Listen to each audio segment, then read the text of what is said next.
All right, my friends, here we go. It is a hot day. I refuse to turn on the cold air. October, I'm not going to do it. So I'm in here. The wife beater's back, my friends. The wife beater's back. And I always enjoy this show. Should be a big one. We have 15 people today. So that'll be at least a couple hours. I'm going to try to give everyone a little time here. So let's start.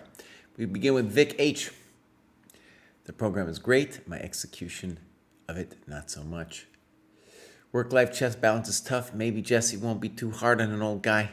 I firmly believe the process will work, but I have to get to playing more games and, more importantly, analyzing and annotating those games.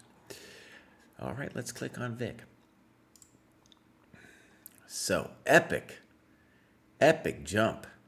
Also really cool, actually, usually at this, in the under 1,000 cohorts, you usually don't see somebody using USCF. So that's cool. Dude has an ancient number, see? So he's been doing this. He's been a member for a long time, but probably has had life events take over, prevented him. So this is really cool, man. This is great. Clearly, like recently, a nice tournament, went from 512 to 615. There you go, Bows. There you go. I got to hydrate. I got some coffee here. I got I got the ability to turn this coffee into an iced coffee later. All right, let's look at the activity. Go back one. That's a pretty nice breakdown. 46 hours. Okay. We're probably going to get some annotated games here too. And then I just want to see when. Joined the dojo a couple months ago. Great, dude. Okay. This is beautiful. Let's take a look. No games. Ooh. Vic. Wait, Vic. Wait, Vic. How can you have annotated games? All right, let's click on it, actually. Timeout. Oh, just games played in postmortems. Okay, that's fair. So that's what he was preemptively telling me not to shout at him. I shouted at him anyway. Anyways, Vic, I think you're doing great. I like that you're using the over the board. And the challenge for you really is going to be just getting those games in, I think. Getting those games in. Let's just click this one for a second. Right. So we have basically 24 hours of games played, So that's like a tournament, That's a tournament. Imagine you play 2 or 3 days, 12 hours a day, something like that. Maybe a tournament and a half, something like that. Okay, beautiful. Vic, we're going to see you in the next cohort, my friend. We will see you. Next up, we got Dargan. Learning to be a little more stingy and patient. Okay. Some people play chess like a tax collector. I'm not averse to playing like that, So maybe that's what we're going to see with Dargan here. Klikovich. There we go. Great progress. Look at that thing. That's the way. That's a dream. That's the dream right there. And we're going to go back one. Also really good. Mostly tactics. Fine. And let's see which tactics. A little bit of Polgar and everyone's first chess workbook. People are loving that book. That's really good. Let's see if we get a game. We got a game. So let's click here.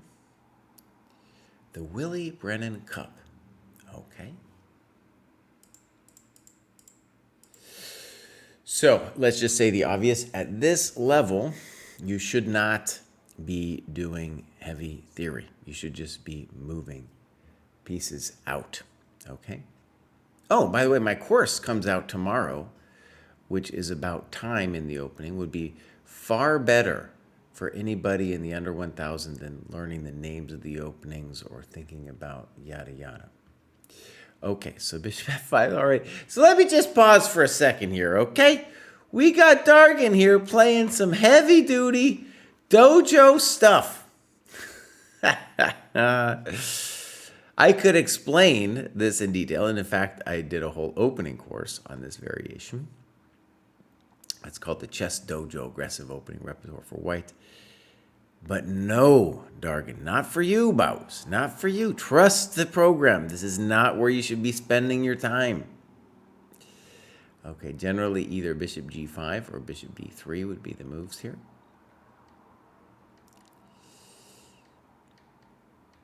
And then here, black makes a mistake. Black needs to play queen a6 to challenge white. Now white can castle, and that's a mistake. Right. So again, why? Because it allows black to play queen a6. If you do not trade queens, then you cannot castle. So you definitely needed to castle. Okay. So this is what I'm talking about. Okay. People, or you just, if you did my course, also if you just heard me yell at people here at the dojo, you would know that moving pawns, that ain't it. You got to bring out your dudes. Let's read what you say. So here I was thinking that if black takes on d4, I will take back. Okay, there's this whole rigmarole. Dude, what do you need to do? You need to castle, Baus. It's time to castle, okay? And so what you're doing is you're justifying this whole wild thing. No, you just castle, and you don't even think about the if-thens, right? I create two backward pawns here. Now, what's wild about your move, honestly, is I don't think you're intentionally doing it, but there is an idea in the French, where in the advanced French even, where people do this a3, b4 stuff. And it's very highfalutin, very highfalutin. And, you know, I don't even know if I want to tell you about it, but the idea is that black's play is normally on the queen side because the pawns are pointing this way. Your play is on the king side. Your pawns are pointing that way. And so it's anti-intuitive to play a3, b4. But the intention is to say, hey, I am going to cramp black enough on the queen side that I will have prevented or made difficult black's play on that side of the board. Highfalutin, very highfalutin. Okay. Bishop e7 looks like a mistake to me. Far better would be knight e7 to f5. And then you blunder a pawn. So this is what we're talking about. At where you're at right now, okay, it has nothing to do with openings. It's going to be in the under 1,000 section. It is going to be blundering stuff. Your opponents will blunder stuff, and you will blunder stuff. And here, bam, now you're lost. It's actually game over. Now that doesn't mean at this level that it's over. Let me stress that. But in an objective sense, it is now over. Okay.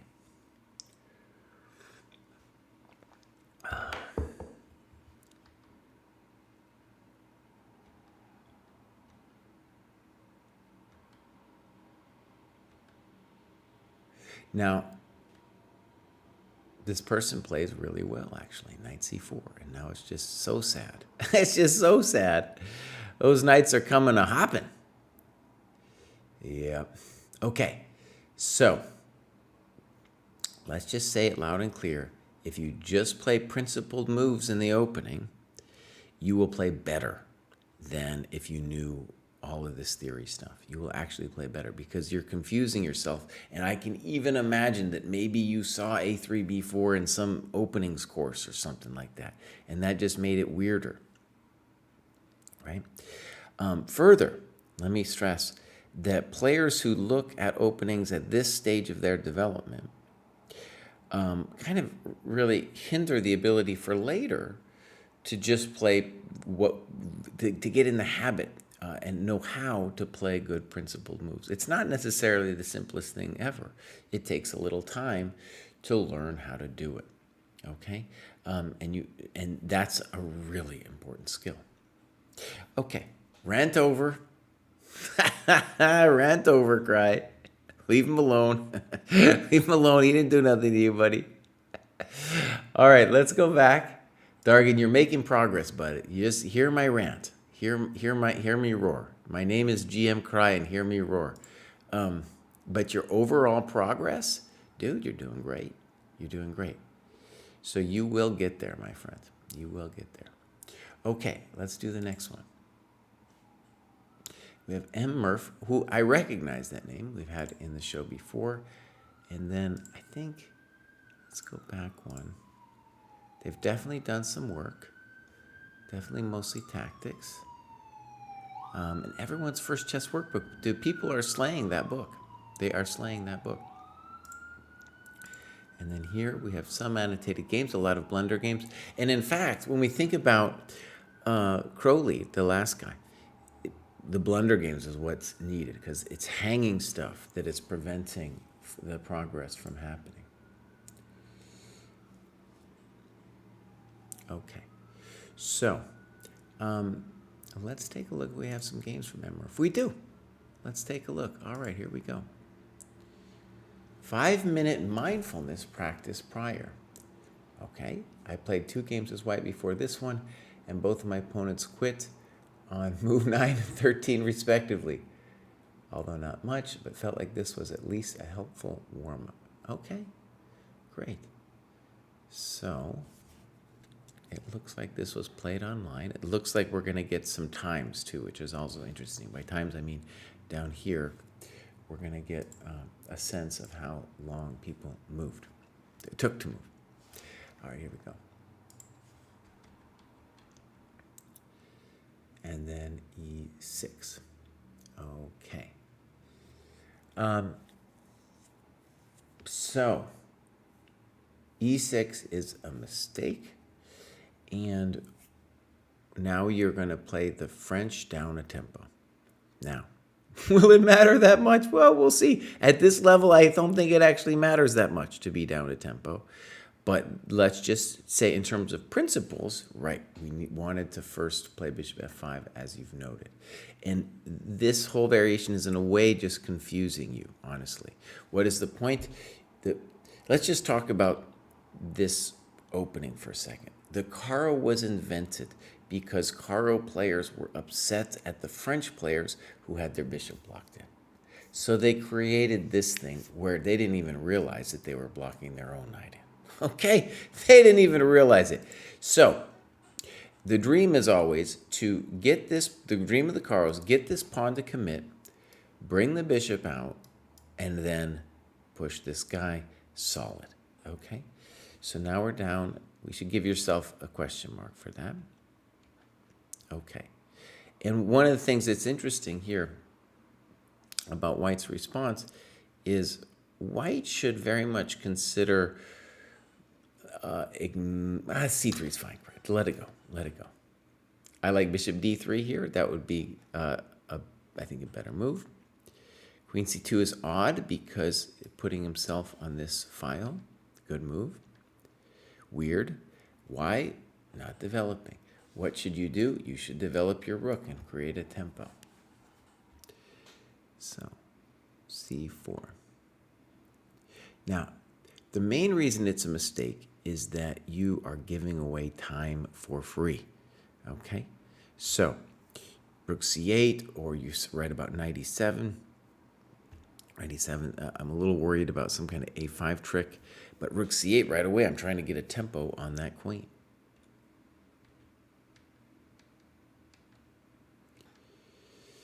And now we have hung a pawn, right? Now, here's an interesting thing, actually. We're talking about the bishop. Bishop b5, well, first of all, let's state the obvious. Well, let's go back and state some other obvious things. In this position,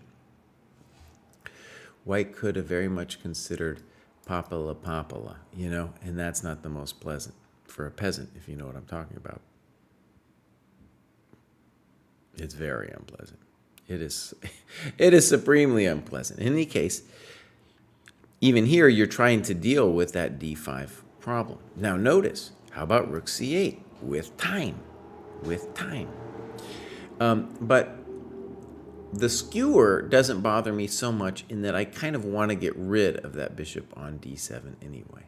And you're right, that's a problem. Have I seen this game before? I have seen this game before. I've actually looked at this bad boy before. Wait a second. When did this go down? 9-9. This could have been from M. Murph's last graduation. Yeah, we've looked at this. Uh-huh. Yeah, we've seen this thing. Yeah, we did a whole analysis of this. Okay, so let's go back. And Murph is doing pretty good, man. Doing a lot of tactics. And this is the new tactics. We're still doing basically the same, which is fine. This is the new cohort. Okay, M. Murph, I'm looking forward to seeing you again, my man. It's funny, I remember some aspects of the game, but of course not the full thing. I've seen so many Caro games, how would I know? But then we got to that position where the queen was trapped, and I was like, oh, I have seen this bad boy before. Now this, we'll see what's going on. This might be a, whoa, look at that. That's a straight line, my friend. That's a straight line. Oh, it's another straight line. What's going on? Okay, that's a pretty dramatic improvement. Let's see what's going on with Kinopolis here. So I think Kinopolis, I don't know what's going on. Let's just see when they got here. That's fairly recent. So I think they haven't done much, but then we're going to get more soon. We're going to get more soon. Yeah. Okay, good. We're going to see more of Kinopolis later. Now we got probably one of my favorite names so far in the dojo, Spielcheck. Great. Maybe a hidden reference to Spielman too. I don't know. We'll see. That's a little bit abstruse, Kraai. That's a little bit much, dude.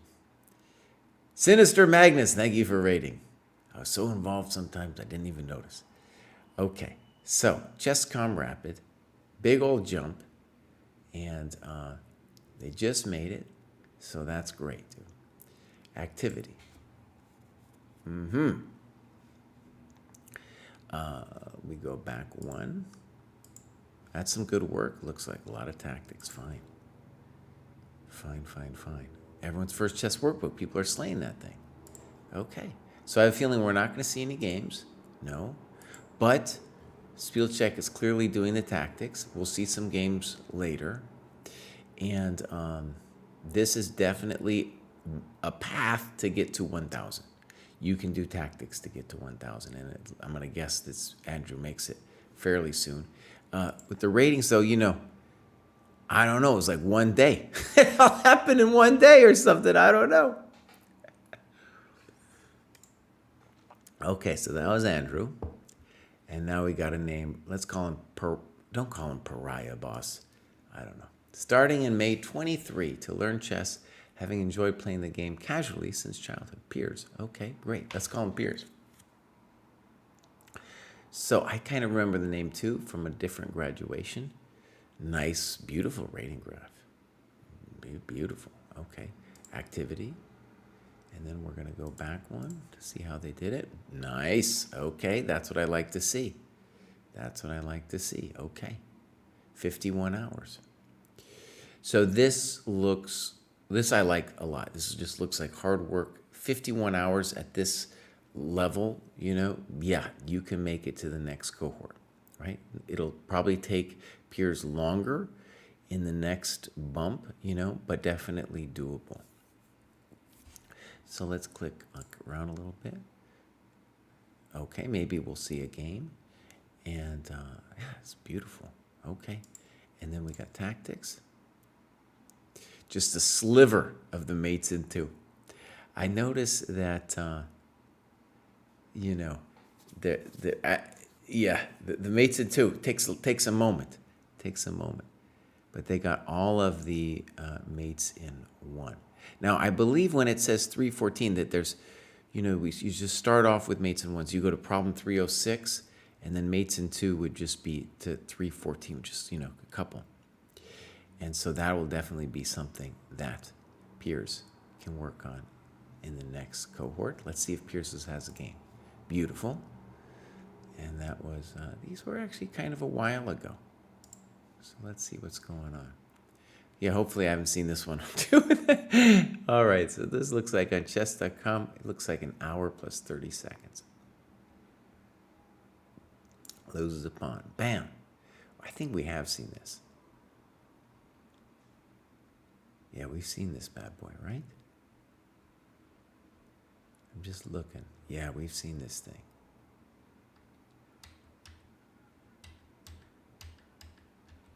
Yeah, we've seen this one. Okay, great. So, Pruess will do more game analysis, and then we're going to see Pruess in the next one. But doing some good work. Pigeon is up next. Pigeon has done a lot of work to go from the 1,000, 1,100 to the 1112. That's a lot. Let's go see. Actually, this is actually from the... I'm a little confused, actually. Let's check. So, 315. Gorgeous. Gorgeous. USCF, too. That's what I like to see. And not a new member. That's a new number. And we're going to go back.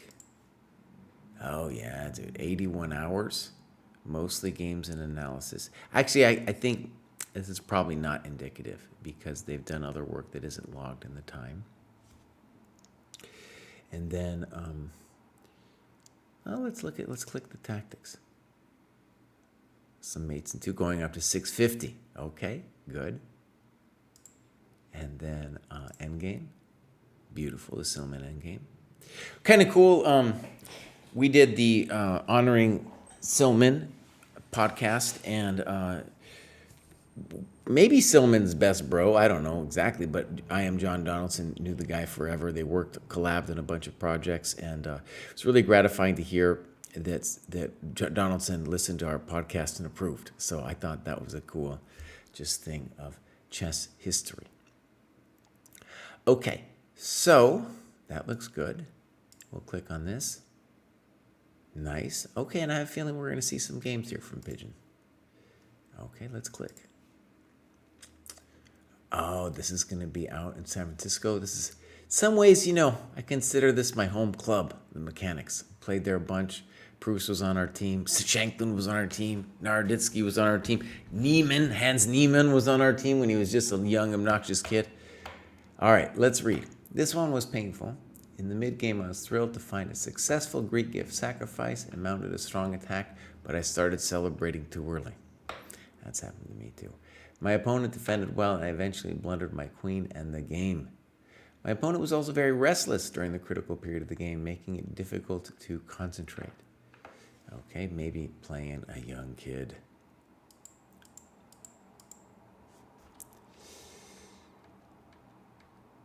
Now, this is pretty cool because this is my recommended path against the French that's in the Dojo aggressive repertoire for white. Now, let's just say that Nick here isn't allowed to do it. However, did follow the ideas here very well. And now black, it seems like we gave black a concession with the bishop going to c5, but in fact, it's a little bit unstable here. So black loses a tempo with queen c7. Bishop f4. Fine. Rook e1's your other option. b4. Maybe not necessary. We're going to call that a loss of time. Rook e1. Castles. Bam! And I'm not sure if the 6s and the 4s are times. No, I don't know what the 6s and the 4s are. All right, black walks into it. And now we want, in these positions, we really want to spend a lot of time because I definitely think all of the prerequisites are there for you in this position. But we don't know yet until we start analyzing whether it's going to be queen g4, h4, queen c2. They all look promising, okay? They all look promising. All right, queen g4 happens. f6. Snip. Now, for example, for the analysis, you should consider f5. You should consider f5. Now,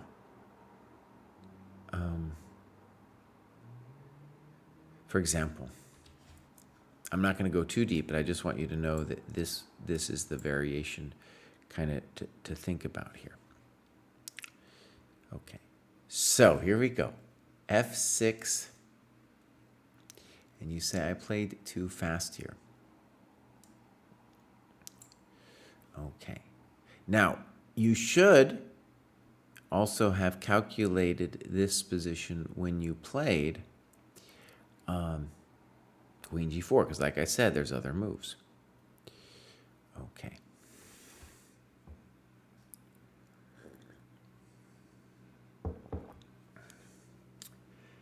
Knight E6. Obviously hot. King F7. And now you played EF6. Now, I got a question.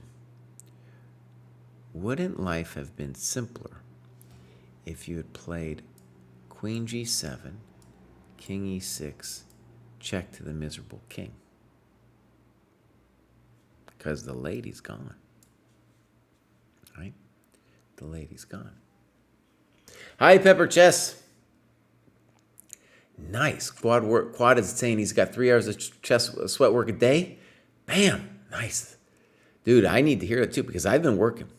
Let me just say I've been playing chess my whole life. Sometimes I've been able to study more, some less. But I've been doing it every morning, dude. And I've been doing the real work, dog. The real work, man. I've been doing the real work. Kostya and David, no, they're not doing it, dude. And we'll look at the scoreboard. You'll see there's a bunch of people, very talented people. They're not doing it. They're not showing up. And of course, there's been periods in my life when I also didn't show up. But you got to do it, Bouse, or else it's just kind of pointless. So it looks like to me, EF6 is too complicated. Maybe it's winning too. It probably has got to be winning too. Check. Now, do you have to take it? Right? Couldn't you just walk away and play like King H1?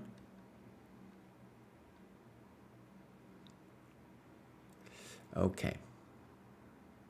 So, right, we were talking about Bishop E3. It looks winning. You're right. So you are completely winning. And then, what is going on here? Now it's a little complicated.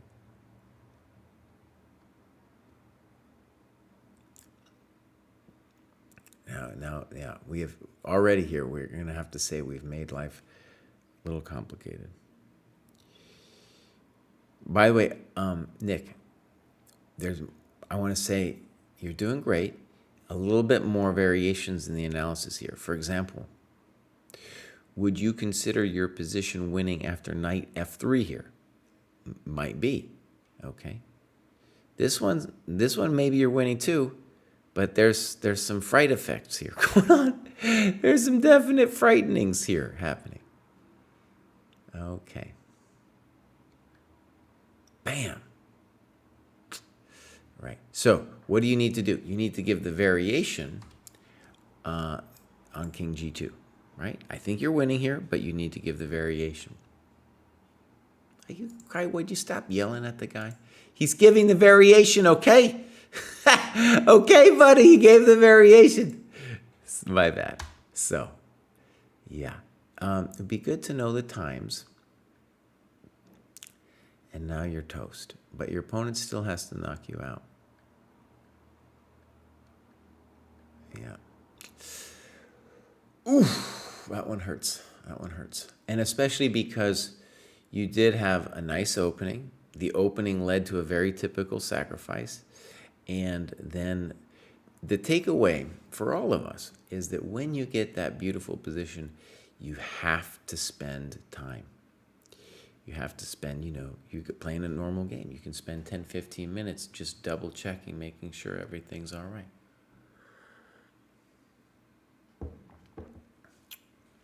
Okay, let's go back to it. That was Pigeon. And now we got Bartles. Let's read what Bartles says. My first graduation.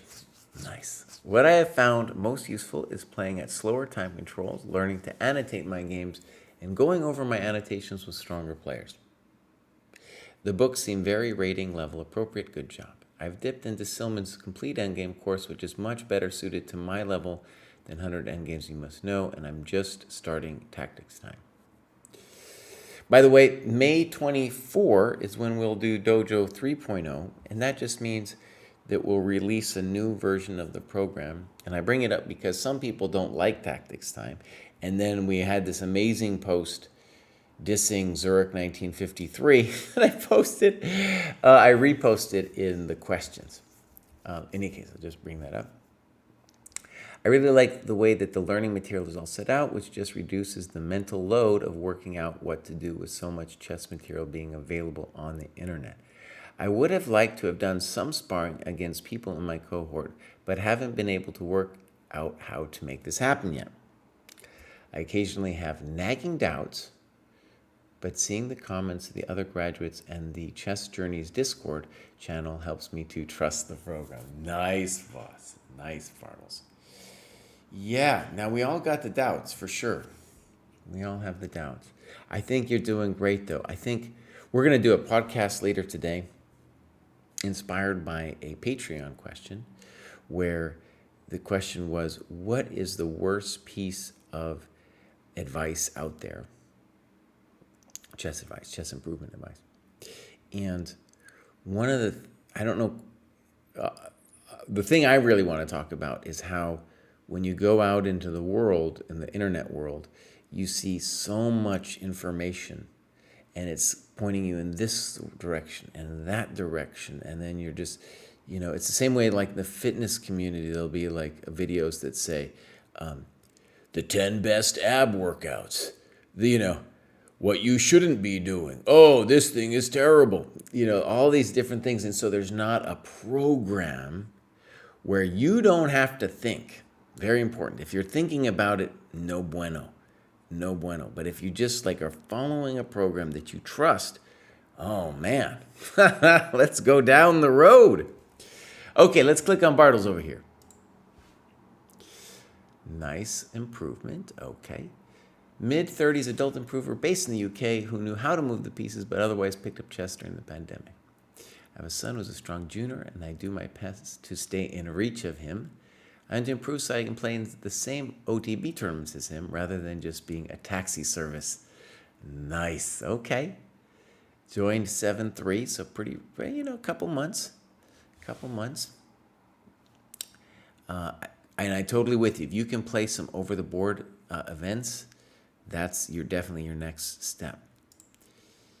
All right, we're going to click one back. Nice. Good work. I'm going to go ahead and guess that was just probably more time than just 5 hours because we can see this is a lot. Oh, that's great, man. If you can, especially if you can analyze with your son, maybe do some sparring with your son too, man. Fantastic. Okay, let's click on the, okay, good. And touch of tactics. And we've got a couple mates in two, just a couple. And the beginning of tactics time. Puzzle rush. Okay, let's see if we got a game. We do. All right, it's SWB. So this is going to be a ChessCom game, and let's get into it. So let's read what you say. This surprised me as it blocks the c-pawn, and more common moves are knight bd7, bishop e7. Okay. Good. And right. Let's just say that it's a bad move. But one of the interesting things about chess is as long as you're developing, it probably isn't that bad, right? And so the problem with this move is it really prevents this pawn from participating in the center. And this pawn could play c6 to participate, or it could play c5 to participate. Both of those moves not only fight for the center, but free the queen to do a little bit of magic, right? So what you should feel actually in this position is that black's pieces are cramped, right? And so one of the main things that we should now do going forward in this game is just be like, well, I definitely want to keep him in the lockdown, and I do not want to trade pieces. So, for example, why is this a dire mistake? Because you are freeing the bishop on c8. Now, there's definitely some lines in the Queen's Gambit declined, and maybe this confused you too, because, maybe this is what you do against the other variation. But now that the knight's here, Voss, we're not going to free this bishop. No way. So the natural move would have been bishop g5, followed by e3. You're clearly better. But I want to stress, you're not going to instantly win the game. Black is just in a nasty position where they're going to struggle to find places for their pieces. After CD, I don't think they're doing that bad. Uh-oh. Don't play on the sofa with the laptop. Mouse slip. Oh, boss. Another mouse slip? Oh, no. Yeah, so let's talk about this little interesting mistake by Black. Taking definitely helps you because you blocked your own e-pawn in, and now at least you're free. Good. Castles. I wonder if I'm possibly wrong allowing Black to take my bishop in this position. However, I was tempted by simplifying the position. Okay, so the thing to say about either bishop f5 or bishop b1 is that this knight is actually a tourist. If it were a good piece, then we'd say maybe we'll trade the thing. But that's a chump piece. Okay. Now we're going to need a plan. And, yeah. This is slow, bishop e7, no need for that. Oh, dog.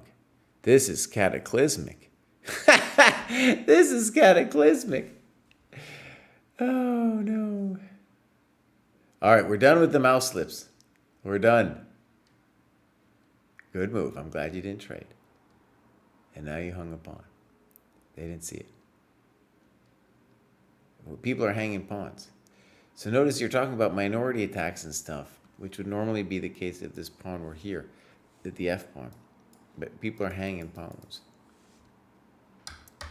They're hanging with check. Oh, man. What's going on here?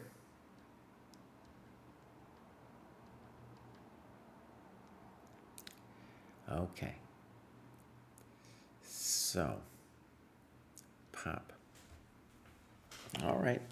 So Black has their work cut out for him.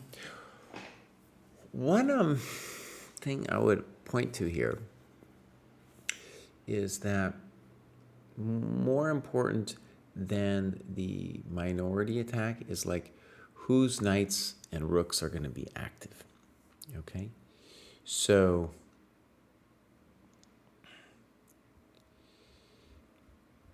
that's what we should be focused on. And this king f7, I think, is a really important mistake because now it would have allowed you to enter onto b7. And I don't think Black can throw in this move because then we throw in that move, right? We throw in that bad boy, and it's like, oh, buddy, intermezzo, my friend, intermezzo, Zwischenzug. So that would mean that you have to take back, and then like you said, rook b7, there we go. And then there you just, before you even try to evaluate the position, you do a dance of glory because you're up so much just by getting that big old fatty rook over here. All right. So that's a bad move. Definitely rook takes e8. And the main reason for rook e8 is to meet rook b7 with rook e7. You cannot, Black cannot let the rook hang out there. Good move. All right, now you activate the knight. Love it. Okay, love it. Notice that his knight's a chump and his rook's a chump. One of the great things about endgame play is it teaches you to respect good pieces and bad pieces. Why? Because in the middle game, if you have one bad piece, you might not even notice it.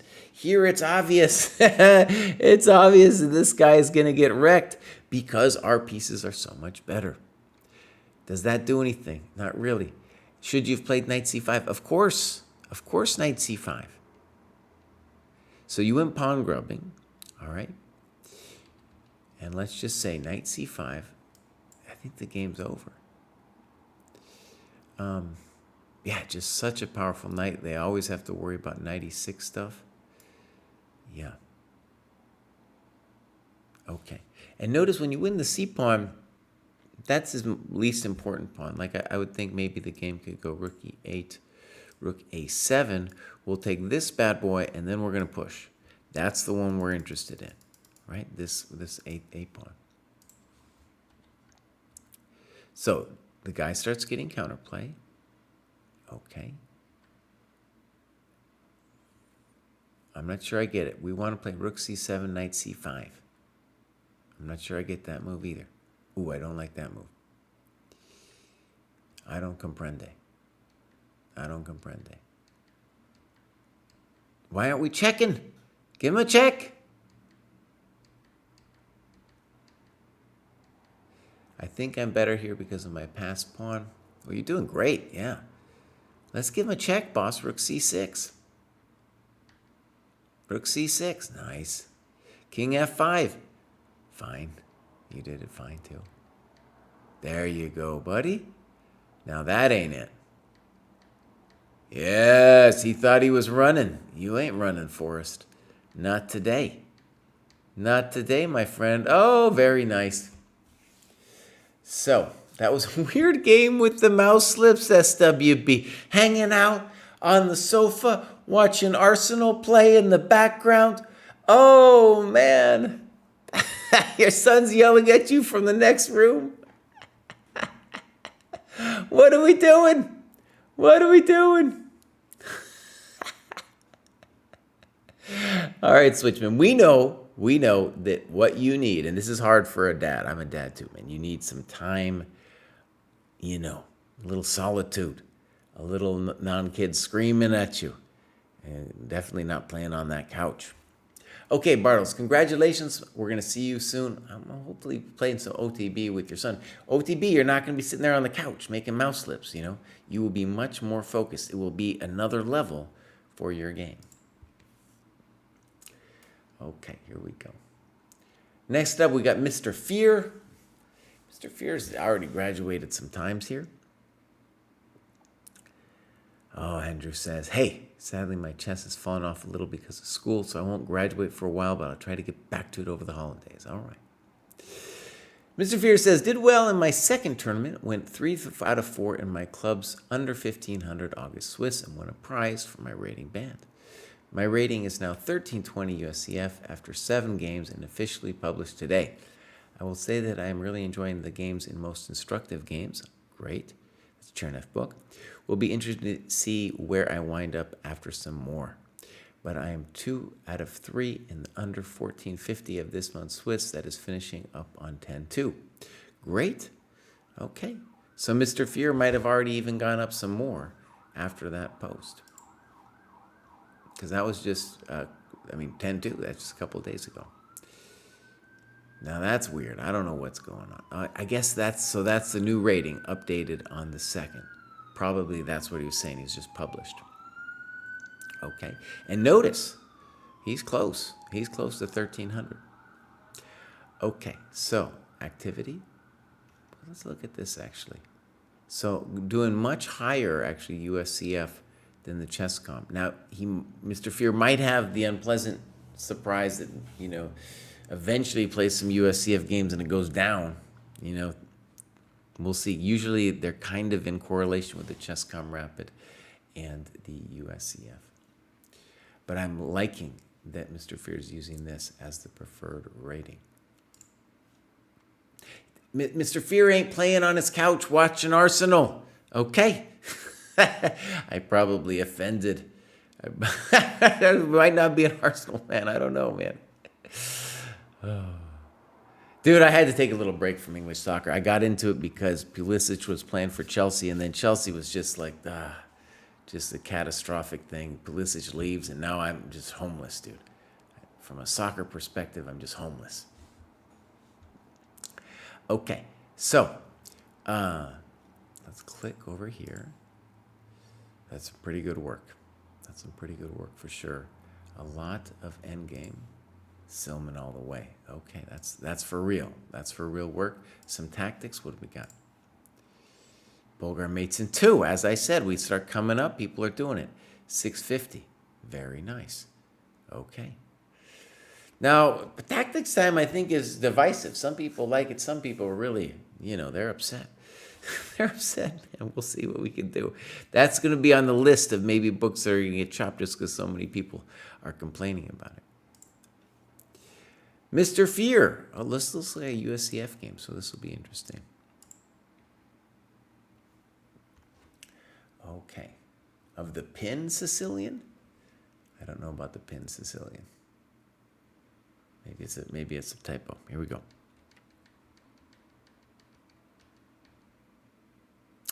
The pin Sicilian. Okay. I didn't know it was called the pin Sicilian. Great. So this is a spicy move that in general is considered poor, because if you give away your dark square bishop, it's the end of the world. But let's see how this goes.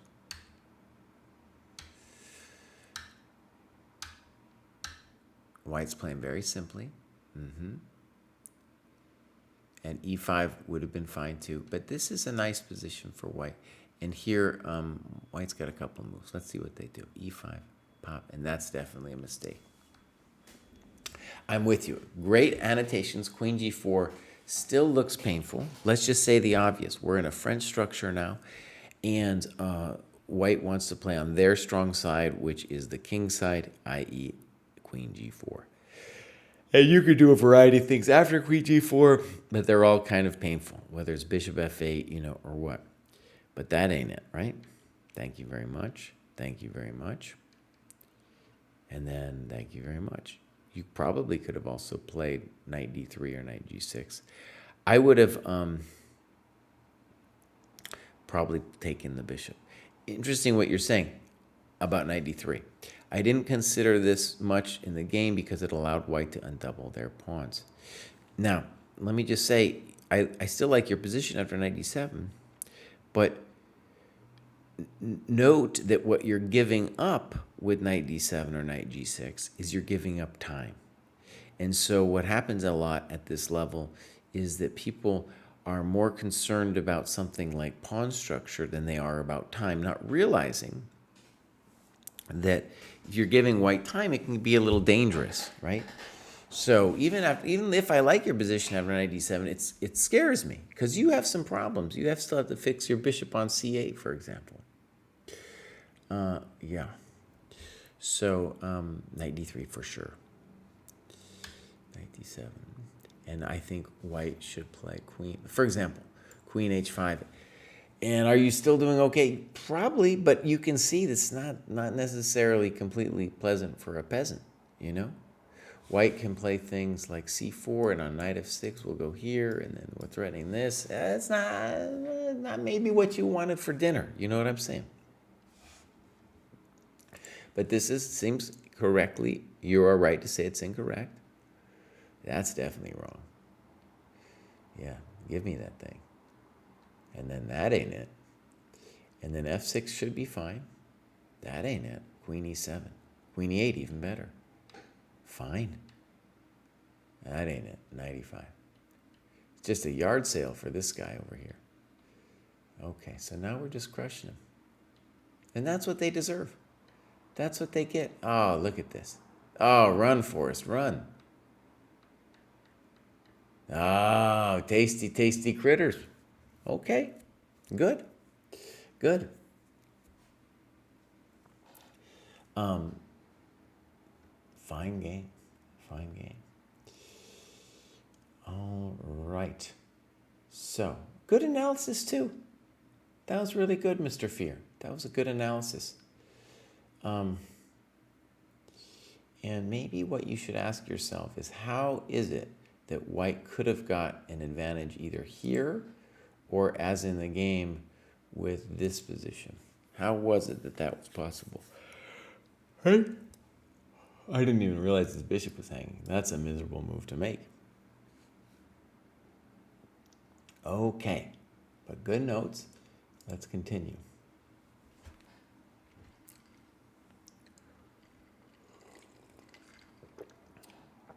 SBM McManus. We've seen this McManus on the show before. Canadian actuary living in the countryside outside Toronto. Cool. That's a great rapid graph. And they just passed 1200. Oh, look at that. Okay. Activity. Now, sometimes it says joined at such and such a time, and then other times I have to scroll down, and it's May of this year. Good. And we're going to click back one. Games and analysis tactics. Good. Mates in 2, baby. All right, 20. 69. Fine. 354. Great. Okay. That's more like anyways. Okay, looks great. Looks great. All right, let's see if we get a game. SBM McManus. This happens. Oh, that's not wait. Let's just check something out. So we got several games, but none too recent. All right.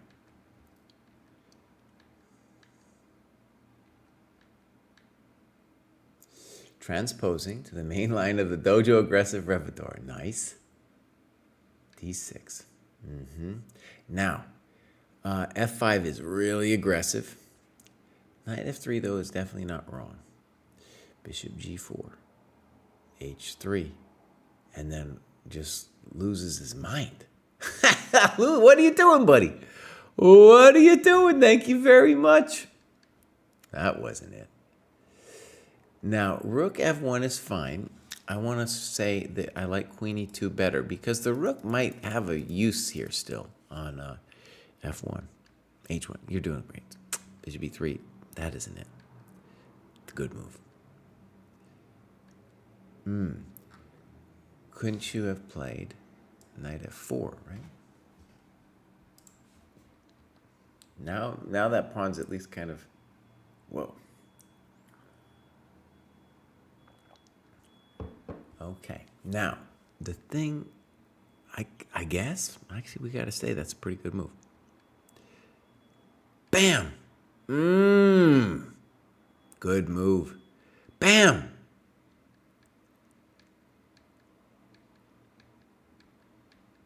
Tasty, tasty critters. Okay, that's pretty good. Such a delicious position.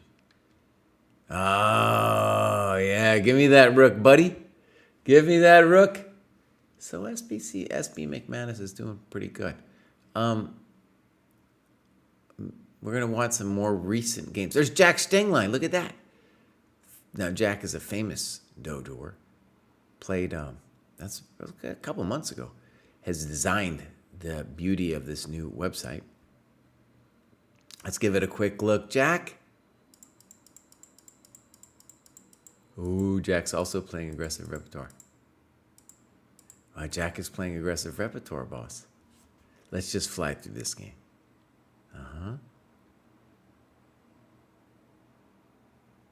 And A3 seems a little fancy to me.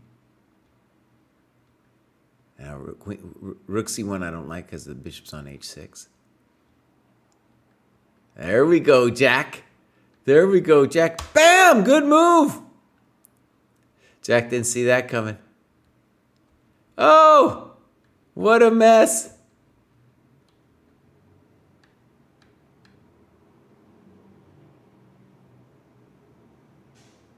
What is happening here?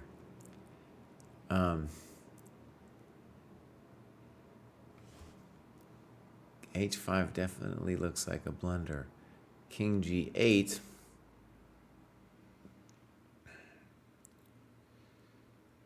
I don't know. I think Jack has to be careful not to lose this position, honestly. Because on Rook H7, let's say I play Rook F8.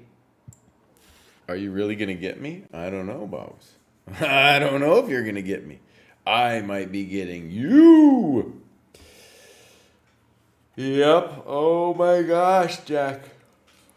So SB McManus, you almost had a taste of the great Jack Stenglein. Whew, man, Jack. You're letting these people get at you, bud. You're getting solved. Jack's getting solved. All right, let's take a look here at, let's call him Jacob. I joined the program recently and been enjoying the experience so far. Rating-wise, I should have probably started the cohort I'm going to now. I felt the rapid rating was important at the time. Seeing a graduate vid from Jesse, he talked a bit about going straight to the cohort that Dojo recommends, which was my motivator to do this. Okay. Most helpful is the community. Very helpful people. Like the Polgar book a lot. Book choices for the program books were generally spot on. Not sure what to suggest in terms of improvement. I might come up with something in the future cohort. Okay. Cool. Thank you, Jacob. Let's click on Jacob over here. So, beloved bookkeepers in the chat, Abdul's in the chat, Pepper's here, Quad's here, you know, all right. From Holland, OTB at multiple clubs. Oh, that's beautiful, man. That's beautiful. I played a couple tournaments, only two tournaments in Holland.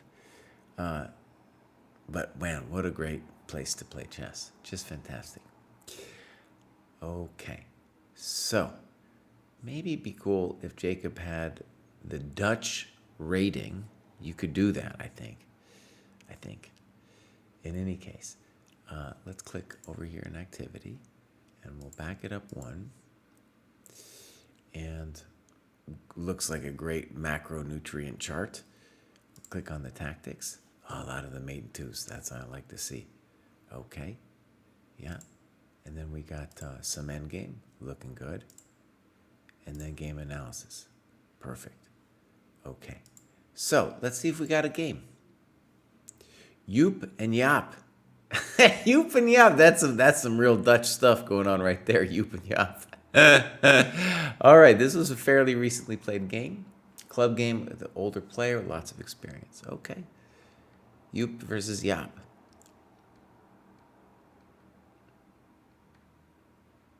Fine. Okay. Now, let me just say something about Joep. Joep is doing some highfalutin stuff that I don't really recommend, but they've seen this in a book somewhere. Okay, I don't recommend it because the development is lacking. Okay, but E6, I think, is no lo puedo play. So here we go. E4. He lost a piece, Baus. There were some expletives. Going on here. Okay. So, sets you up for failure. Right. So maybe H6, sure. And that's pretty spicy to allow E4. How about we just say no, and then we continue on our business. There you go. Yeah, you're doing fine. All right. So it looks horrendous. They start trading with us. Now, first break is the Queen B5 looks completely winning.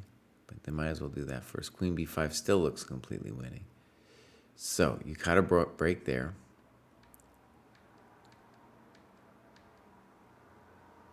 You can castle first. You don't need to go crazy yet. You do have practical chances here. Okay. Let's castle, boss. Whoa, what are you doing? What are you doing, dog? Look, your king's safer over here, my man. Ah, no. What are you doing to me? What are you going right into the wind tunnel over here, bud? You had a safe little spot over here, snug as a bug in a rug. Oh no!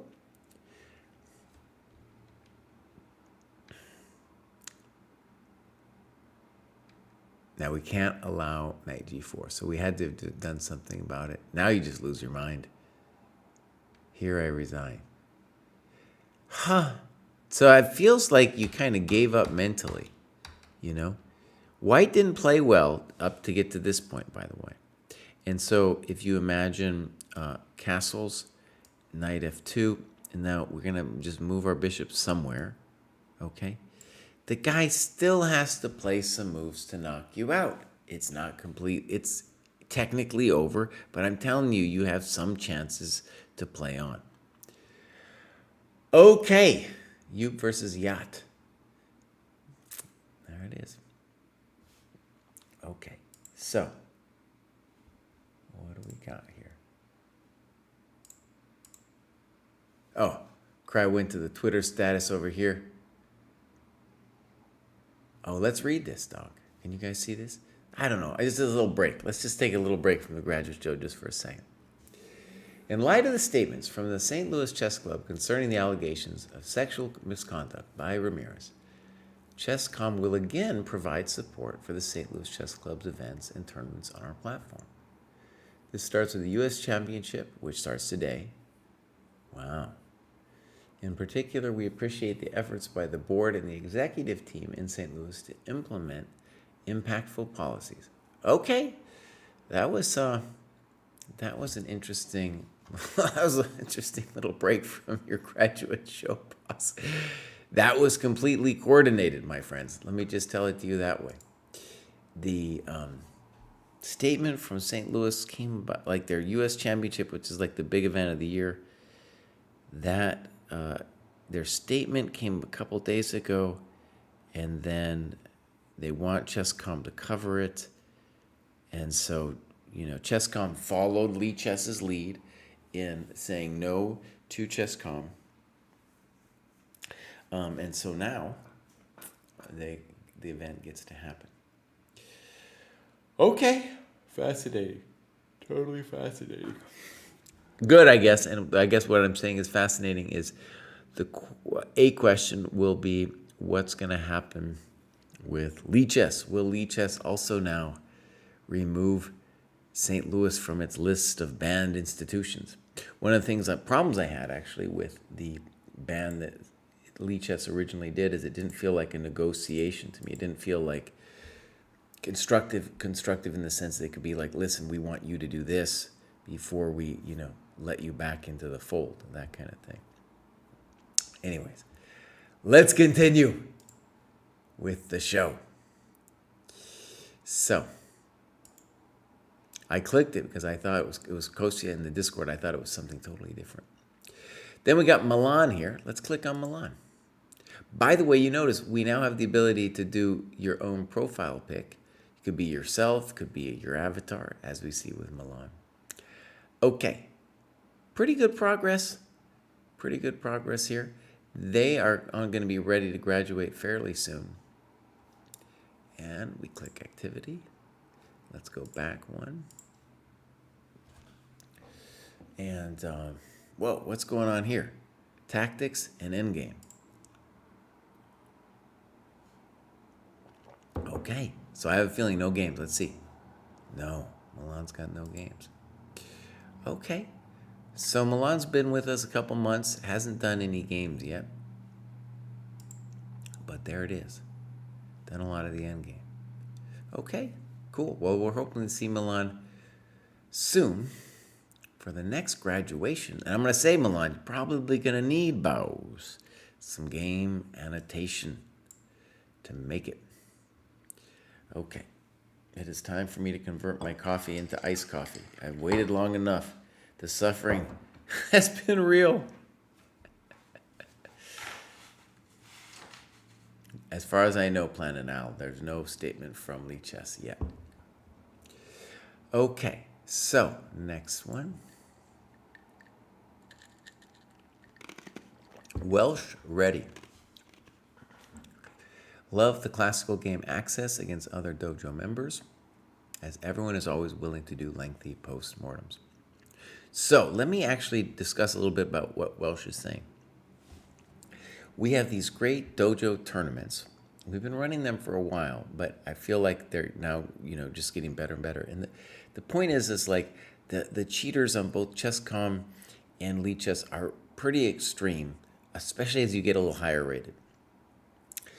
And so you have in the dojo, maybe there'll be somebody who cheats once in a while, but in general, it's going to happen far, far less than in the random community of people out there. Plus, you have people, like you said, doing some postmortems. Maybe, you might find somebody you're into. You can study with them there as well. It's part of the whole idea of the cohorts of the dojo. Let's check out Welsh over here. Okay. Just made it. Just made it to 1,300. They've got a lot of work to do to make the next one. That's fine. That's fine. So let's click on activity. Start it near the beginning of Dojo 2.0. And we'll see what's going on here. That's a lot of work, my friend. That is a lot of work. And as we see this every week on the Graduate Show. The higher you go up in the cohorts, the more work it takes to make it to the next level. I think I appreciated that at some level. We all do intuitively, but when you see it, in the numbers, it's really obvious and clear, right? Okay, let's click around a little bit. Beautiful. So we're going to expect some annotated games. We got a little bit of tactics. Good. We got a little middle games of strategy. Good. Beautiful. I like that a lot. And then some endgame. Silman, as to be expected. Respond. Okay, great. So let's see if we get some games here from Welsh.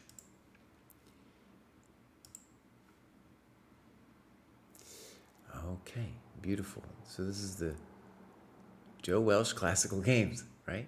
Okay. So on the key tactical moment, I did not look at all threats or possible responses. Okay, good. Weird. So, right. Now, one of the cool things, you guys have heard this rant before.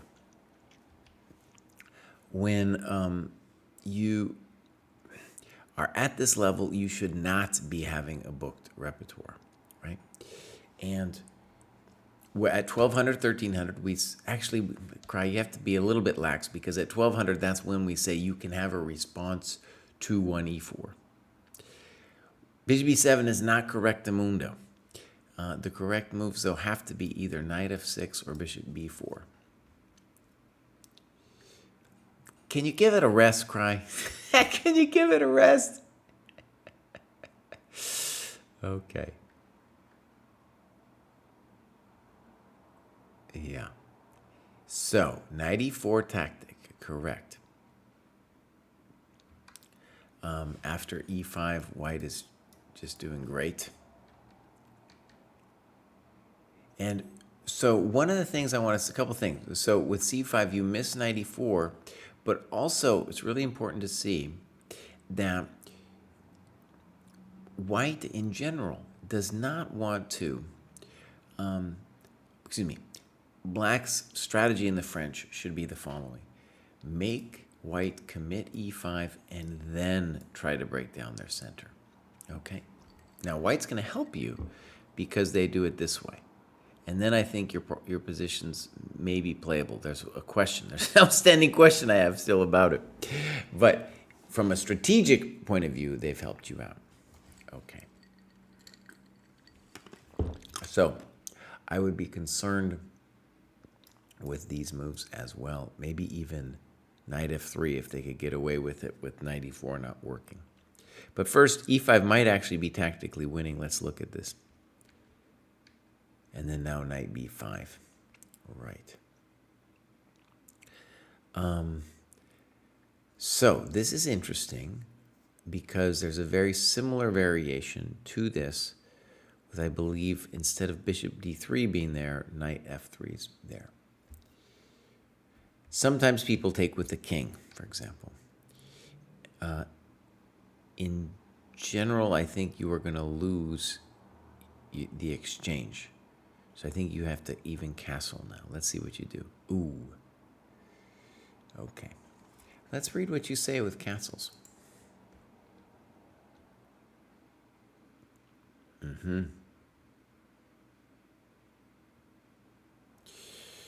Okay. So here's the crazy thought. You can play CD, knight a8, knight e5, and then the intention is to play b6, bishop b7, and to claim that, obviously you gave up if you get the knight back, which I think you will, you can say, hey boss, I've got great play for the exchange because I have the center and some pawns. We're going to call this strategic collapse with king d8, right? Let's see how white. Yeah, I had a feeling maybe c3 is fine. Maybe I got some issues. So, incorrect from white. White needs to murder you, right? And trading queens ain't it, right? So, when we think about this from white's perspective,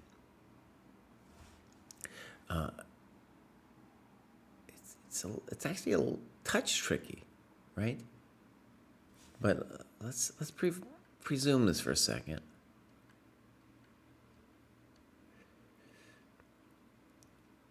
You got to go for the gusto with like king e2 here, or king f1. I'm gonna guess king f1, because now we're not mating you anymore. So you've survived, and now I think you might live another day here. Fe5, good move. Pop, pop, pop, and now you missed. Oh, you didn't miss knight e5. Good. But I don't believe in this position for white here. Rook f8, good move. Okay, you're playing a good move.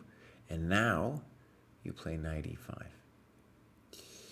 So, I'd be interested to see what you think you should have done. I think you're talking about bishop a6. Computer says equal. Right, so let's talk about this a little bit.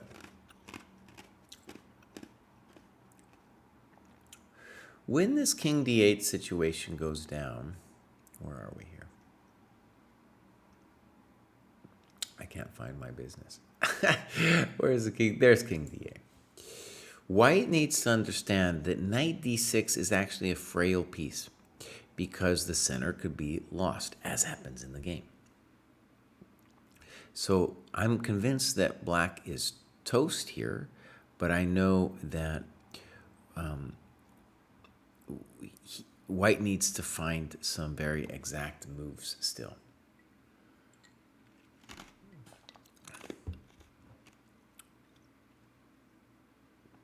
For example, on knight f3, c4, bishop e2, queen b4, we're being annoying. Do I still believe in white? I do, but it's still like knight c3, queen b2. I don't want to deal with that. That's too much. So that isn't it. And then c3 maybe, but that's still going to allow that queen b4 check stuff.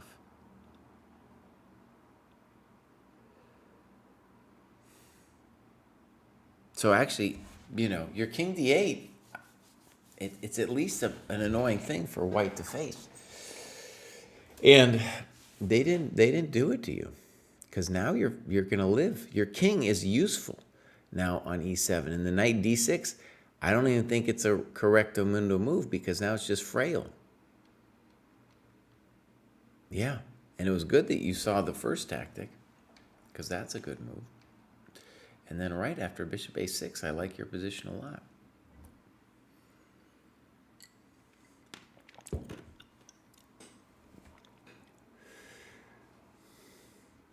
I've been playing and teaching chess since before you were born. Maybe c4, Abdul saying, yeah. White needs to do something dramatic and needs to play with Alon here. Let's see here for a second. Maybe c4. And the c3, I'm willing to believe it there too. The problem with c4 is we have to figure out like cd, and then what exactly is it that we're doing to black.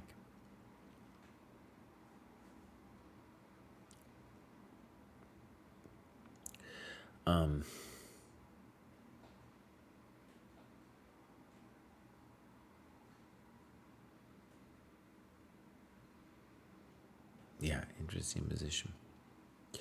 It'd be, for the analysis, I would want to, if I was doing the analysis, I'd want to take some time here and find like what's the good path for white to do it. And one of the reasons not to do it with the computer is you want a human path here for white, right? Okay, great. Well, you're doing all right.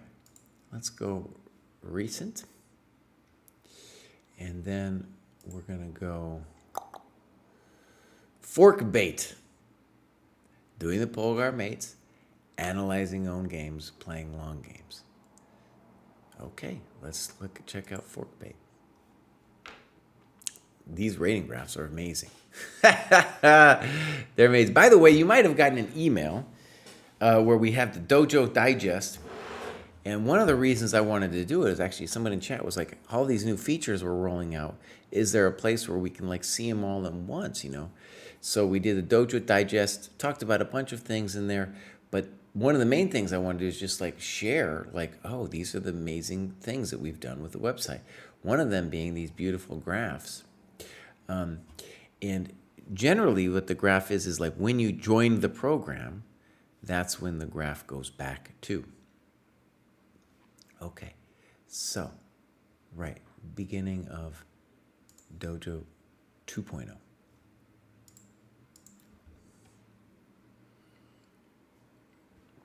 Games and some tactics. All right, let's see if fork bait's got some games. No. Fork bait, shame. Shame on you, fork bait. What example are you setting for the children? Okay. It's interesting. USCF and Lichess are very close. Oh, yeah, fork bait. Buddy, we want to know. We want more. We want more. You're doing great. We want to know more about it. Okay, here we go. I think we have at least one more person for today's show. And that is K. Rolt. Best part of the program is watching Jesse commentate on the dojo members. Hey, there we go, buddy. Right? I also love the structure and the community provided by the dojo. Improving is hard, so I've been enjoying focusing on the process instead of rating points. I find analyzing games I lost OTB is almost physically painful, and the program encourages me to do so. I'm with you there. It is tough.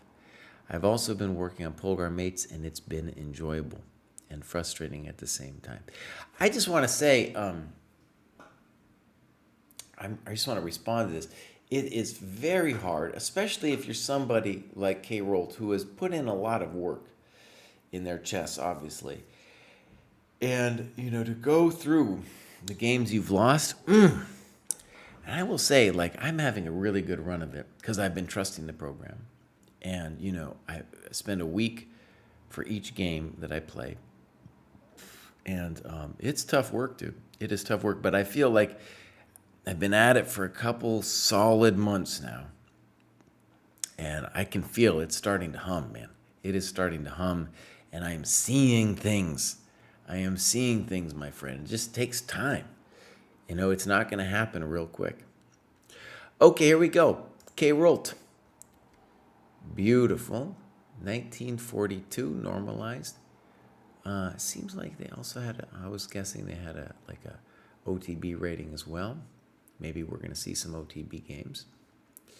You can link more than one. You should link it, K. Rolt. You should link your USCF or whatever it is you got. Oh, this is nice. Now let's go back one. There we go.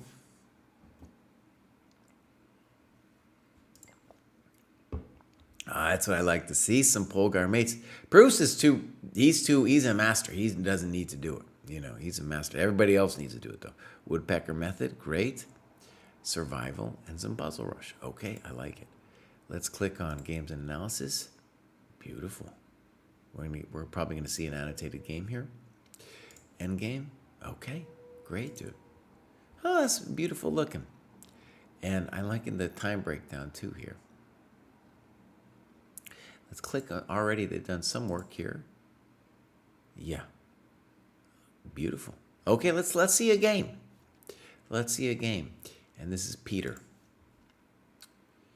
The Bellingham Open. Okay. My opponent was higher rated. In a prior round, I had been crushed by another higher rated opponent in a wild game. My only thought before this game was play solidly. Okay, let's look. You're doing fine. Okay, so let's imagine you don't know anything here, right? As long as you play principled moves, thou shalt be fine. Thou shalt be fine. So, for example, bishop e7, bishop b4, c5, d takes c4, c6, maybe even b6. Looks weird, but maybe even b6. And don't even get me started on a6, but, all of those moves are going to be good moves. Queen a4. So queen a4 is the ancient move. Peshka, thank you for rating. Is the ancient move, and in general, black plays knight bd7 here, and kind of we get this thing. It's funny, we have a complaint. A complaint has been registered against Zurich 1953, and Zurich 1953 has a lot of games that will go precisely like this, with bishop g2, b5, yada yada. Anyways, so we got a complaint about that book, dude. Like, it's considered a classic. A lot of times people list that in their top 10. Really interesting, where I and players of my generation have a kind of spiritual association with studying that book. But then you look back on it, maybe it isn't so special. I don't know. Books can become reevaluated. Anyways, in that book is a bunch of games with this variation. And hey, how do I know about this variation? Because I studied those games when I was a kid. So bishop b7, maybe you can do it this way. Okay, you're doing fine. And you're right. The bishop, you want to play c5. You're doing fine, though. This felt too fancy to me. Okay. Now, b6 feels a little bit too fancy to me. I feel like, hey, bows, we got to be playing knight d7. Come on. What are we doing? We know that the knight goes there.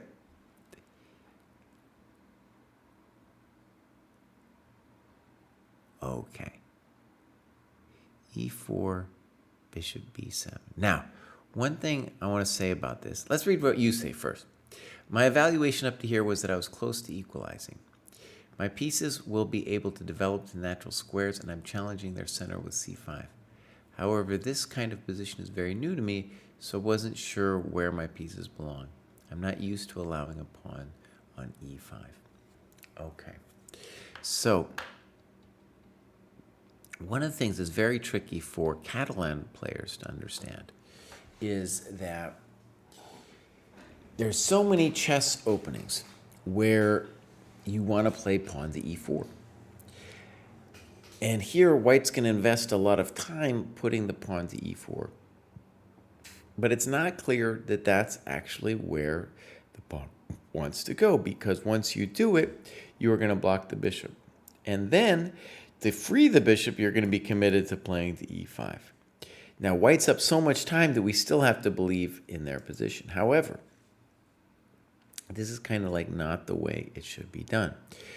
So we can see that clearly there was some kind of attempt with knight d2 to achieve precisely this weird thing that happens, right? But what am I saying? A more patient approach would be something like, let's say, b4, followed by bishop b2, followed by rook c1, and looks like we're doing great, right? Looks like we're doing great. Okay, so typical problem, white is aiming for e4. They shouldn't be aiming for e4. Okay. Frisky, right. Now you have a choice. There's a strong argument to not play knight d5 so that your bishop on b7 can have some juice still. Okay. Pop. Pop. Okay, now let's pause for a momentito. With bishop c5, you're right. I felt I was behind in development, and bc5 felt too weakening, so I did not consider alternatives. Okay. Now, first of all, I think a really good move to consider here is knight d7. Right? Because if black, well, first of all, c6 is out because of rook c8, I think. I mean, maybe you're wrong on that, buddy. Maybe you're wrong, buddy. I don't know. Maybe. It looks to me like it's okay. You know, knight d4, knight b8, we're doing okay. Point is, if we regain the pawn, we're fine. And the other point is just about development. And if they take, then I don't know exactly how to evaluate the position, but you will get an initiative and some compensation, right, on the c file. Okay. Whereas this move, bishop c5, what you should say to yourself is, oh, buddy, am I worried about some kind of counterattack later with this move?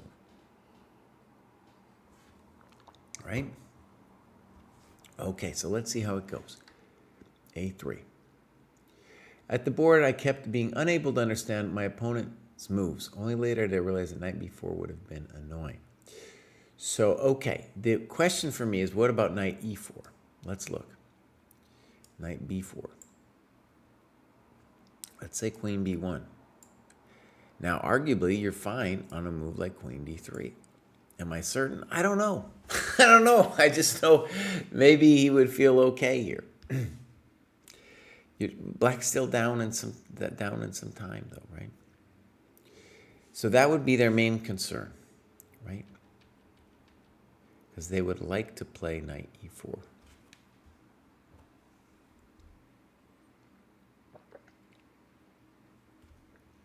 Now, I do believe in the white position, however.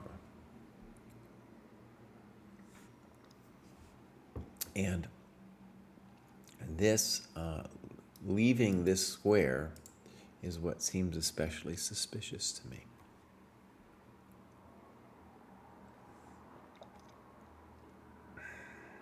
Now, they might be still okay with a3, and a3 might be a... Okay, let's just give a3 a chance. Okay, a3. Boom. Queen e4. Okay, so here was what I was going to say. Sometimes I force myself to cut my own thoughts off before I go too deep. John Lee Music is rating us. Thank you, my friend. We're just going over some games. These are the graduations. This happens every week. So in this position, white has to realize they have just a touch of extra development. That's all they got, just a touch. And in this position, I think there's three tries. There's knight e4, queen e4 to stop, as we kind of see later, or a3. But it doesn't make sense to play both a3 and queen e4. If you're going to play queen e4, do it now, buddy. Do it now. You might not, we don't know if you really need that move. Because knight d7, that's a no-brainer for black. Okay. So the question mark for me is, and again, if I'm going to be critical here about the annotations, I want to say time to do some variations. Because the question about a3, the logical continuation, would be knight e4, with the point that on rook c8, knight g5, there's no lo puedo bishop f2. See? And if you have to do g6, which I assume you do, then white can now get fancy-pancy, queen e4 and dream of an initiative with queen h4. This would be the kind of standard stuff that white would be looking at, when they imagine playing e5 in the first place. Okay, so here we go. Knight d7, queen e4, bishop e7. I think objectively this is probably an okay move, but I made it out of fear, not concrete reasons. Okay, bishop e7 might be fine. Like we said, the thing that made me nervous about bishop c5 was that you were leaving that diagonal, right? But again, in your annotations, try to be clear, right? Because you're kind of like, you're still doing it. Okay, let me be clear what I mean. You're still making intuitive judgments instead of basing them on calculation, right? And so one cool thing that you can say about your chess actually is that if you do more calculation, your rating is going to go up. Your skill level is going to go up, right? Bishop e7 might be fine. But we definitely also want to be looking at some other options for you here.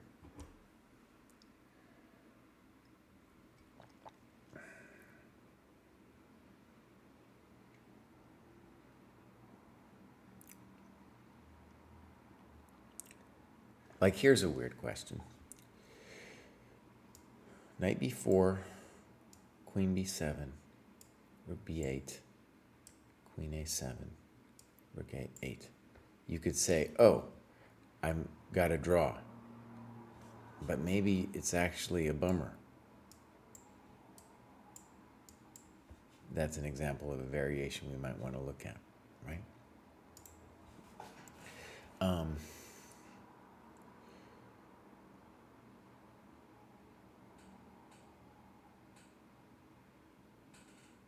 There's a lot of different moves here we could consider.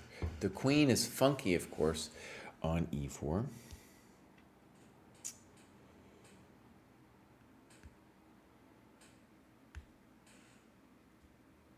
Another, well, see, I could go forever. I could go forever. There's also maybe some other tricks we could do. Let's look at the game. Bishop e7, queen g4, here she comes. Queen c7.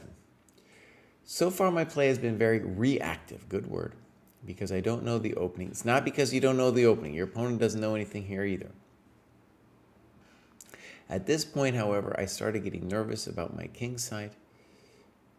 So I started this maneuver to bring the queen to the king side. Black has almost finished development, white hasn't. However, white's pieces are pointing to the king side and they have more space. Okay. Now, first of all, I like the idea of queen c7, queen c2. To me, the question is, are you preventing knight e4 when you play queen c7? That's my question. I think you are, but let's just make sure. This would be something I would want in the variations. So knight e4, knight e5. That looks like you are. Knight takes, queen takes. So the good news is we cannot do this because the rook is still hanging. And f5 is on the agenda.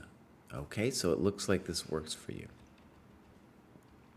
I think if queen c7 is a good move, it's because of that.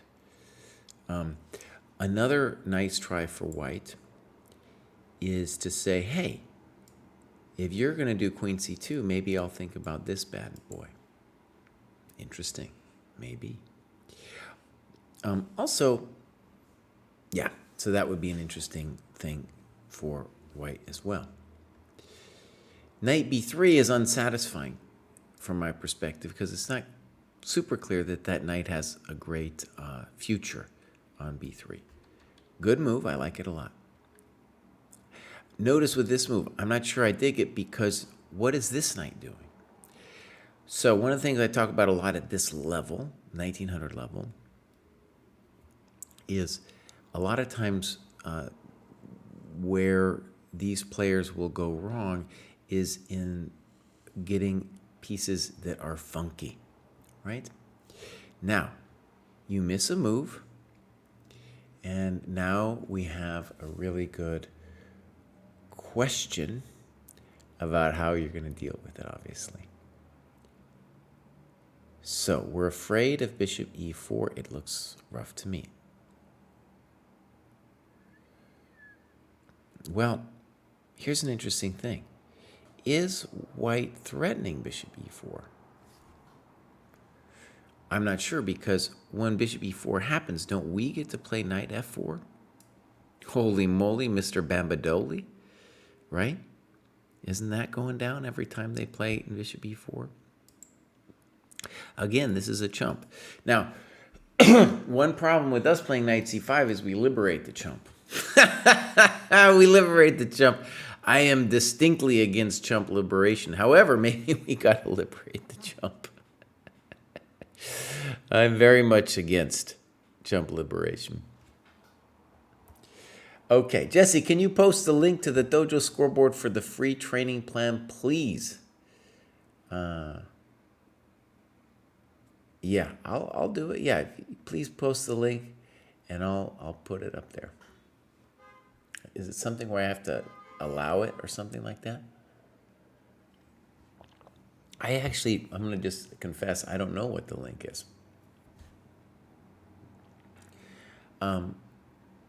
So, let's say this. Queen h3 is maybe a good move, but it's also, it's got its own problems, right? Now let's get into this. So, right, knight f4, great that you found this. Notice that the chump GM found it right away. And let me just explain how I sensed it ages ago. Is because whites, they've kind of discoordinated their coconuts here. So I'm not sure queen h3 is a good move. It's a very discoordinating move, and it's only going to work if bishop e4 is the dream that white believes it to be, right? Furthermore, we're going to get into the furthermore now. If I really want to be ambitious, and I want to claim that the knight on b3 is a chump, and I don't even want to play knight c5, I can consider h5, intending to meet bishop e4 with queen g4, trapping the white queen, as it were. Now, this requires some calculation still. Imagine bishop e4, queen g4, queen g2, and there's still a question of like, oh, is my what's going to happen to my queen's coconuts, as they say, you know? In fact, look, yes, could get really hectic. Imagine this variation. Do I really got to do it, Kraai? Are you going to send them back? Oh, Kraai, why do you got to do it, buddy? However, my feelings about this guy being a chump are so strong that I would consider this variation, because next we have maybe g6, talking to this guy. Is it the happiest day for our queen? No. Just telling you.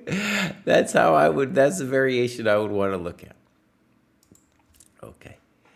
So, by the way, also, is there also a by the way, Kraai? I don't know if there's a by the way. Okay.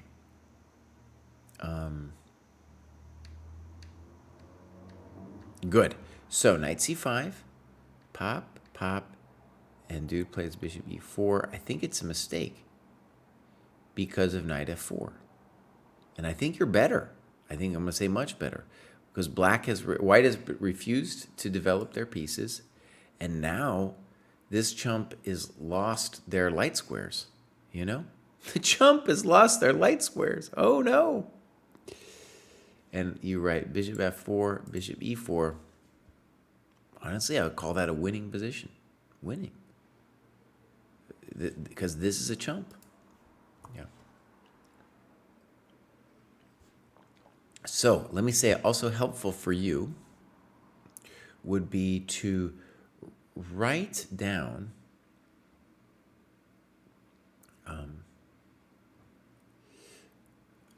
Pepper Chess is talking to me on Discord. Okay, hold on. To write down...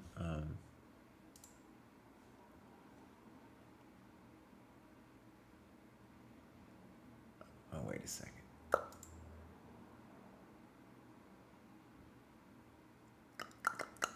To write down how much time you spent. Okay? So let's look here. Bishop e4. Because here you're just... I'm going to call that resignation. That's resignation.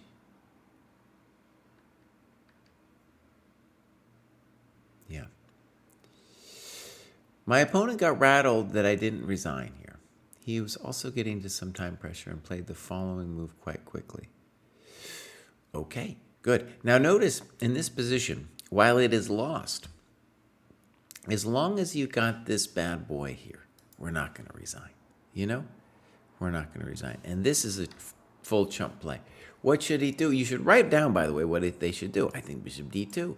Put your rook on c1, boss. It's not that complicated. There was something about Peter over here, though, that was refusing to develop this entire game. They didn't want to do it. They didn't want to do it, buddy. Okay. So, maybe, actually, I think, where do I find, hold on here. Pepper Chess, where do I find your link? I feel like you put it on Discord somehow, but I'm not, I'm putting in a shift here. What's my different time core? There's also, okay. Anyways, there's a link. Oh, dojoscoreboard.com. Okay, fine. Yeah. Let me get you the link, my friends, because I don't understand Twitch. It's so weird that you're not allowed to post links, but I can post a link. You're also not allowed to swear, but I can swear like a sailor, you know? So what's up with that? It's a little asymmetrical, you know what I'm saying? So boom, there it is. There you can find a link to the free tier ChessDojo Training Program that Jack developed, you know, quite rightly saying, hey, buddy, you know, we got the Dojo Training Program. You need to check it out. Okay, let's look rook e4. Let me just say I'm not 100% thrilled with knight e3. Now, the simpleton answer for white here is to play rook takes e3. You know? Just take it easy. Just take it easy. I get it, though. There's like rook. The other option is to play rook c8, rook c2. And just to say, bows, just taste my rook, you know? Just taste my rook, and you just tell me how you feel about that rook. The bishop will get liberated soon enough. Okay, are you lost either way? Yes. Now, white is losing their mind here. Check to the miserable queen. I don't know how to make it hard for them. My evaluation at the board was that they were probably close to winning, but the presence of the rooks gave me some hope. Oh, you definitely got hope. In fact, you know, well, you're very close. You know, you are very close to being able to just hold this thing.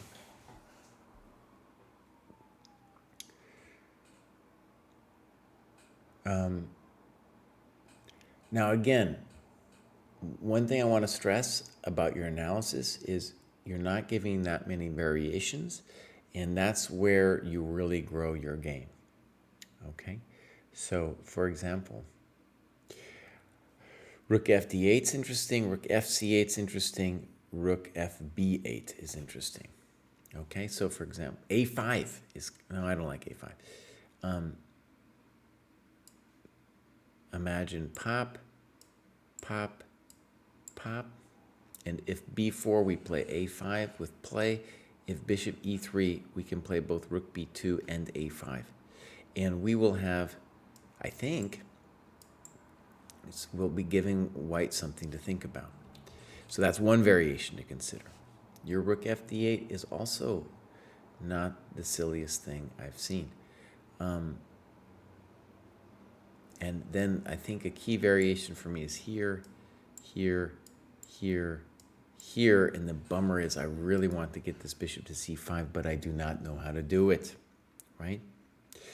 But even in this position, this isn't going to be an easy task for white because, frankly, our king is going to be better. Our king will touch the coconut, and we'll give him a couple questions. As long as white can't double on the 7th, we're going to have good chances. Okay. Good.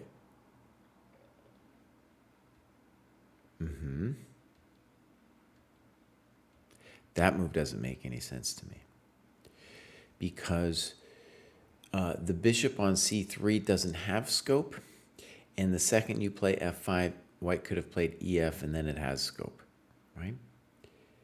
I'm going to guess that your opponent was seeing, and you were probably also seeing this kind of thing, but your pawns are toast now, and I think a simple move, well, maybe, well, you know, it's still a little bit of a question mark, but I think rook c1, I don't think you're going to be able to do anything. White will play rook c2, king d3, and if you start checking me, then I run to this Pieshka over here. Okay. He is known as Pumurchia. You can control who can post links in your settings. Dude, do you think I know how to do that, buddy? You think I know how to do that, bud? Who do you think I am, man? One step at a time. Pepper Chess is right, dude.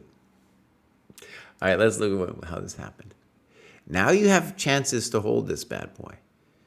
So I want you to play g5 as soon as possible to prevent h4. That doesn't make any sense to me. Okay?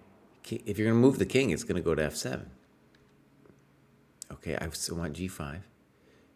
So, for example, let's say we had played g5, rook c1 here, and now bishop d2. Okay? Now, maybe you are toast, but we're going to play rook h8. At least give the guy a question. Now, unfortunately for us, that's unfortunate, huh? And then maybe that's even why you played king f7. Oof. Let's see if we can make this work, actually, because I resent's too strong of a word, buddy.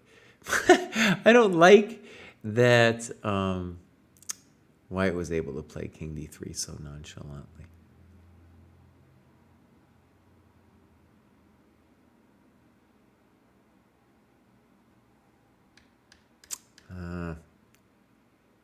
Let's try this again. Well, okay, wait a second. King f7, rook c1. How about we play rook b8? That's at least annoying, right? By the way, analyzing these endgames, you will get strong. You will get very strong by doing this. Okay, my friends, let's do a couple fun things to end this. First of all, Kostya has some Reddit posts we're going to go look at. He's pumped up about it, dude. Let me tell you, man. He is pumped up about it. So, Is it time? I think we're, Kraai. I got to get out of here.